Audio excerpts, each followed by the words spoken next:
So anyway, I'm going to start into, this is going to be a long segment, so I wanted to kind of start into it and get a little bit further along, So if you guys are ready, we're going to jump into it. Cool? So this kind of goes into, there was a question. I think it might go into the question about like how close is too close, and stuff like that. We might kind of start talking about this a little bit. The bottom line is, it's just, I can't stress enough when I need people to think about like the wedding day. It's not about you. Okay, this is not the Klumpner show. It is, you're supposed to be there to be involved and document what's happening. Now, granted, this is all from my opinion, right? Because it's not about what you think it should be, and so therefore, letting these things happen naturally, and this is the only way that I know how to prove my point to you guys, is to tell a lot of stories behind these pictures, right? So hopefully this is not boring you tremendously on hearing all these stories. So I'm going to keep going, but that's all I have built in my keynote. So we got to do what we got to do, right? So this is one of my favorite, and it also goes to prove a point to even the clients, right? So this bride's mom was like just adamant about her getting dressed at the church and not getting dressed at her house because, dress is gonna wrinkle or whatever. And I highly recommend people, if they can, I'm like, just get ready at home. It's more meaningful. It's not some crappy room in a church and all that kind of stuff. And so the mom was, the bride fought her mom, and she's like, no, we're gonna, I want it at the house. And the mom's like, who, okay. And the mom was really cool. And I got there that day and I'm just like, hey, how's it going? Whatever. Well, anyway, bride got dressed. Dad was going to be shuffling people to and from the church, and he was gonna come get his daughter to go to the ceremony. And so she's waiting in the kitchen for him to come get her. And like all these people kept walking into the door, the garage, and they're like, she's all like, it's Dad. And like, no, it's like brother. It's like, like all this excitement was being built up. Then all of a sudden we're sitting there and we hear the garage open and there's music blaring from the car, right? And it's Pitbull. You know that song? I want you, whatever, right? And it's like, and we're like, and then we start kind of laughing, she starts laughing, and then all of a sudden, he like turns the car off and just bursts in through the door dancing, okay? And he's just like, whatever, right? And I'm just like, but I was waiting, I was ready, I was anticipating what might happen. Because I'm like, oh, is Dad coming to pick you up? She's like, yeah, he's bringing the car. Oh, okay. And then I kept noticing that like everybody kept using that doorway. So I'm like, I bet they're gonna come through here. So I just sat there because I have to make a decision, right? I'm the only one there. Do I shoot Dad? Do I shoot bride? How do I do this? And so I just stood there, made my decision, hit focus, and he jumped in, dancing, and then sees his daughter for the first time, starts crying, and then, bam, the moment, right? That's actually, I'm sorry, that's not even the moment. That's the expected moment. The moment to me is when he's dancing coming in the doorway, right? And so we're on our way to the church, and Mom was really cool. And I kind of turned to Mom and I go, there's no way that moment would have happened at the church. And I just kind of like walked off, But these guys are amazing parents, and she was totally cool with that. She's like, yeah.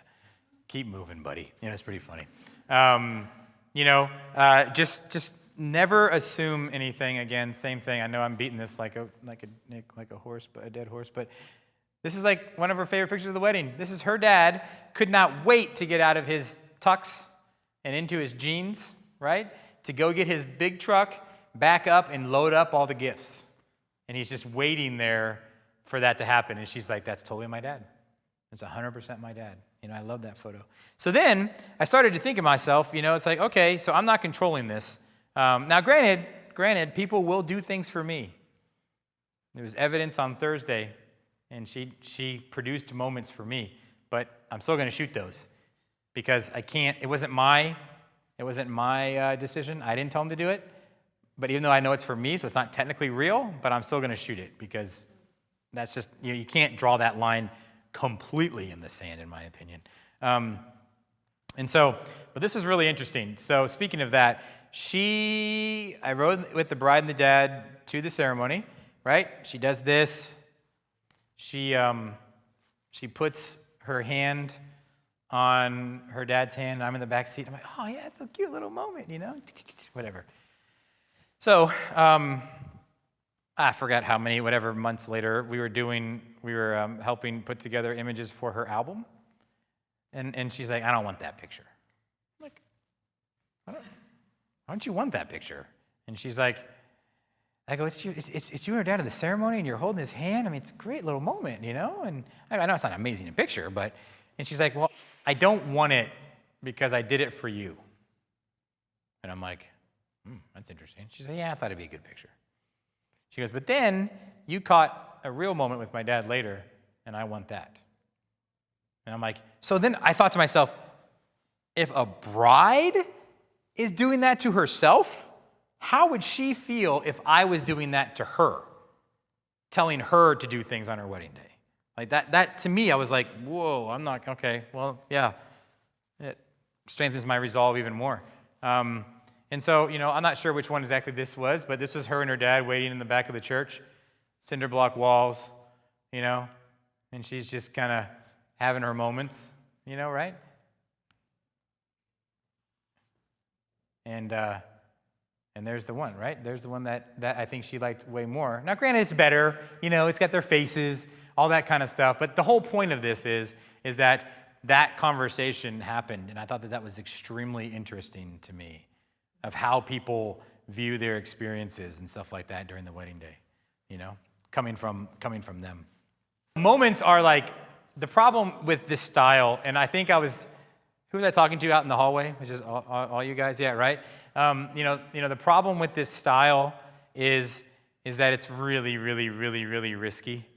And I totally understand why. And again, I'm not saying that any photographer out there is wrong about what or how they do it. It's a wedding day. You can do whatever you want, and it doesn't matter. As long as everybody's on board, go for it, right? I'm just telling that this is what my style is and why I believe in it. But I understand why so many things are portrait-driven and or like affected throughout the day, because real life is like messy, and people aren't going to just produce beautiful moments by themselves all the time, and sometimes there aren't any. And I've had weddings where it's like, because I'm at the mercy of what's happening that day, and I have to hope and pray that this is all going to come together, and it's all and there's stuff moments that are going to happen, right? So it's difficult. So I can totally understand, why we talked about it, why people do that kind of thing, because it's like job security. It's like, okay, I know that I can, if I just move them a little bit over, then it's going to be a beautiful photo for them, and I know it's going to be done right. I know it, and there's nothing wrong with any of that, right? It's not like it's for a newspaper that is, not reporting the truth, right? It's a wedding day, and they all know that. But that's just not where I come from, and so with moments being that fragile, you have to be on, you have to be like ready, and you have to be like cranking and get them and pay attention, Yes. So, hearing through your stories and so on so far today, and being able to capture these moments and the anticipation of people's actions and people watching, it seems like you get a lot of your cues from really listening, almost eavesdropping to people around you, Totally. And Yeah. kind of just being moving through the crowd, and yeah, so that's kind of almost gearing your actions, Yeah. or where you're going to be for the next moment to happen. Yeah, totally. I am, and again, I'm gonna really go through that on how to build the photograph, because it's true. You have to stop looking and start listening. Okay. Right? I can't tune anything out, right? So, there could be somebody in this room clicking a pen right now, and I'd be like, I can't even talk to you because I can't tune that out, right? Right. It's horrible in my everyday life because my wife is a chronic pen clicker. But it's great when I shoot because I can hear all of that stuff happening. And that's what I'm talking about. Like, it's actually great for this because moments are fragile. You know, it didn't work. There you go. It really takes a lot for those to materialize, you know, and kind of, you know, you've seen it. Like, people just don't walk in a lot of times and just be like emotion on their sleeve, right? It takes a while for that to for them to get caught up in all this stuff to make it kind of come together, you know? And so that's why I think that, you know, we are so, I am so kind of strict in that because I don't want anything to mess with my moments. Like, don't you mess with my moments, right? Because, I mean, they don't come along very often, and I need those, you know? So, yeah, I mean, that's, you know, I have to let that stuff just happen and listen and pay attention, you know? And question to kind of run along that same lines, do you ask any questions of your clients to get to know these people that you're working with beforehand to prepare for those moments? Totally, 100%, yep. Cool. Yep. Is that part of your initial conversation? Do you have a questionnaire? We actually do a meeting before the wedding where we kind of go through and talk about a lot of things, and I ask them, because I have to cheat a little bit, you know? Yeah. Because if I was doing a story for a newspaper, I would be with them for like years, you know, and I would learn them as people, and they would accept me into their life, and I would learn to anticipate. But I don't, you know, this is like, you know, accelerated storytelling, you know, and I've quite frankly never done like, you know, my first real long-term story is the one I'm going to show on Wednesday, and I've never really done like really hardcore long-term photo essays, you know, but I've learned from watching all these people and paying attention to that stuff, and that's one of the biggest things is like gaining that to help you anticipate, and so therefore I have to ask them questions to kind of so I can be like, oh, so your dad had heart surgery, okay, well, I know I need to be now, you know, type of thing. Yeah. Do you ever go to rehearsal dinners? Rarely. Rarely. Okay. Yeah.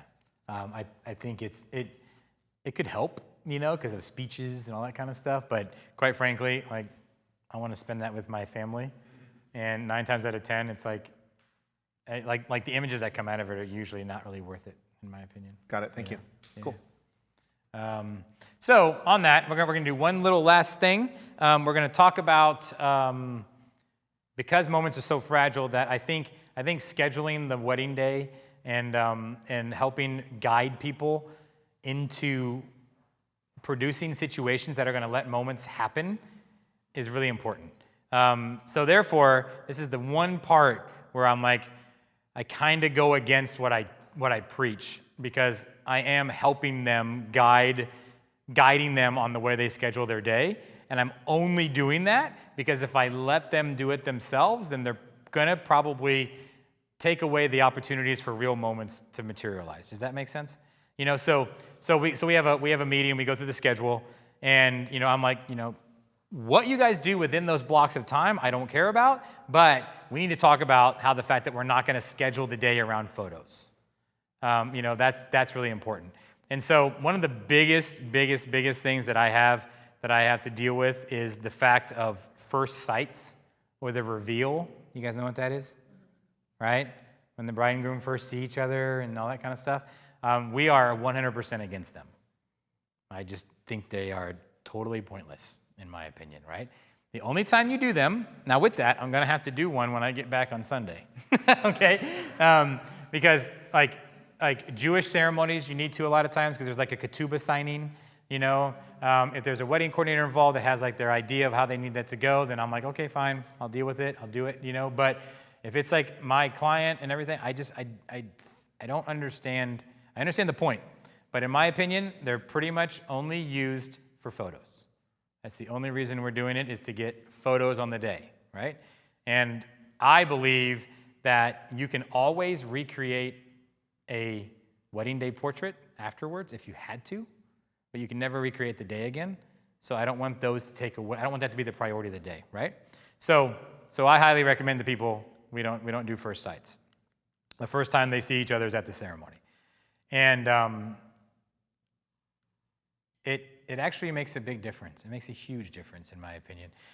We used to have a gal that would edit for us, and we had a wedding where they saw each other, and she's like, you know, it's really interesting. I'm editing this, and you know, this bride, actually is looking at everybody else coming down the aisle, and she's not looking at her groom. I go, yeah, because they had a first sight. And she's like, oh, yeah. And she could really see. Now, they're great moments, mind you, right? But do you see how she keeps just looking at everybody? I thought that was kind of interesting. Is it bad? No. It's just an interesting observation, right? And then, and so this next one kind of proves my point, too. I've had many things that kind of prove this, but Shelly was talking to me, and she's like, I think I want to see Mike before the ceremony. And I'm like, well, give me a reason why. I go, because if it's just for photos, then that's not a good enough reason. And she's like, well, my mom has a little bit of a nervous kind of thing, and if she starts to kind of freak out, then I start to freak out. And the only person on this planet that can calm me down is Mike. I said, well, that's a good reason, right? So I'm like, all right, how about we do this? How about you just play it by ear? You just see how you feel, right? And so she did, and she ended up not seeing him. And her mom told me later, because her mom didn't want her to see him, but she was on the fence about it, and Shelly was on the fence about it. So her mom told me later, she's like, thank God that didn't happen, because I'm never going to forget that moment.